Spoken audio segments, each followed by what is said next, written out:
Thai land میں تعینات پاکستان کے سفیر آسم افتخار احمد، ویزا کونسلر عامر نوید اور سیکنڈ سیکریٹری کامران دہنگل کے ہمراہ تھائی لینڈ کے جنوب میں واقع مختلف شہروں کے 9 روزہ دورے پر گئے اور انہوں نے کربی، سونکلا، ہتھیائی، بانگا، سورتھانی اور پھوکٹ کے شہروں کا دورہ کیا اور وہاں کے گورنروں سے ملاقاتیں کی۔ اس دورے کے دوران ہر شہر میں موجود پاکستانی کمیونٹی کی کثیر تعداد نے جوش و خروش سے پاکستانی سفارتخانہ کے عملہ کو خوش آمدید کہا اور ان کے اعزاز میں شاندار تقاریب کا اہتمام کیا، جہاں پر پاکستانی قومی ترانے کی گونج بھی پوری شان و شوکت سے سنائی دی گئی۔ مختلف شہروں کے اس دورہ میں سفیر پاکستان نے تھائی کمیونٹی اور پاکستانی کمیونٹی سے خطاب کیے اور ان کو پاکستان کی سیاحت، سہولیات اور ویزا کی نرم اور دوستانہ پالیسیوں سے آگاہ کیا۔ سفیر صاحب نے پاکستان کے ساتھ تجارت اور اس کی مصنوعات کی اہمیت کو اجاگر کیا اور مختلف وفود اور گورنروں کو معلومات پہنچائیں کہ آپ پاکستان کے ساتھ تجارت شروع کریں اور تھائی لینڈ سے سیاحتی گروہ پاکستان لے کر جائیں اور دنیا کی خوبصورت ترین اور جنت نظیر وادیوں کے حسن اور پرتپاک مہمان نوازی کا لطف اٹھائیں۔ انہوں نے بتایا کہ پاکستانی حکومت اور عوام گرم جوشی سے سیاحوں کا استقبال کرتی ہے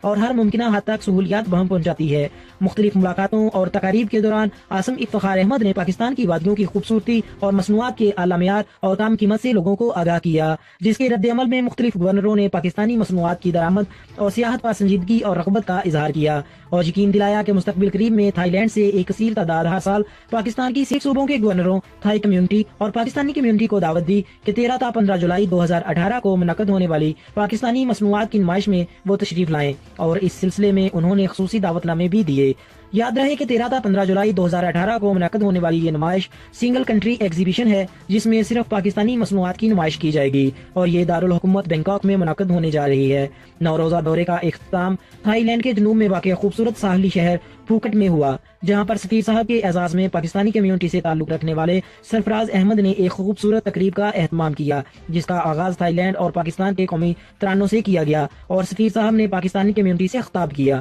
پھوکٹ میں سفارتخانہ کے عملہ کو خوش آمدید کہنے والوں میں احمد ویرک پیش تھے۔ اس موقع پر پاکستانی کمیونٹی نے پاکستانی سفارتخانہ کے عملہ کو اپنے درمیان پا کر بے تحاشا خوشی کا اظہار کیا اور یقین دلایا کہ وہ وطن عزیز کی ترقی و استحکام میں اپنا بھرپور کردار ہمیشہ ادا کرتے رہیں گے۔ 9 روزہ دورے کے دوران سفیر صاحب مختلف شہروں کی مساجد میں بھی گئے اور پاکستانی کمیونٹی سے ملاقاتیں کی۔ ان مساجد کی خاص بات یہ ہے کہ ان کا نام پاکستان مسجد رکھا گیا ہے، جو کہ ان شہروں میں موجود پاکستانی کمیونٹی کی طرف سے تعمیر کردہ ہیں اور پاکستان سے والہانہ محبت کا آئینہ دار ہیں۔